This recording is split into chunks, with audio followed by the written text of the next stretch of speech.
విశాఖ శివార్లలోని పెందుర్తి మండలం సౌభాగ్యరాయపురం సుమారు 100 ఎకరాల డి పట్టా భూములను చేజిక్కించుకునేందుకు వైసీపీ హయాంలో అప్పటి పెద్దలు ప్రభుత్వంలోని కీలక ఉన్నతాధికారి ప్రయత్నించారు.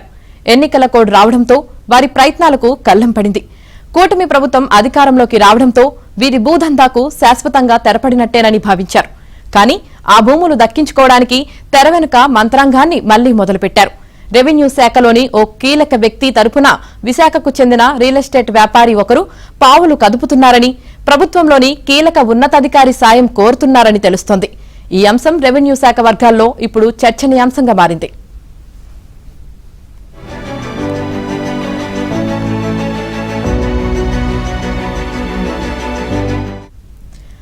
ఆ వివరాల్లోకి వెళితే రాష్ట్రంలో రైతుల సాగులో ఉన్న డి ఫారం భూములకు ఫ్రీ హోల్డ్ సర్టిఫికేట్లు జారీ చేయాలని గత ప్రభుత్వం 2022లో యోచించింది.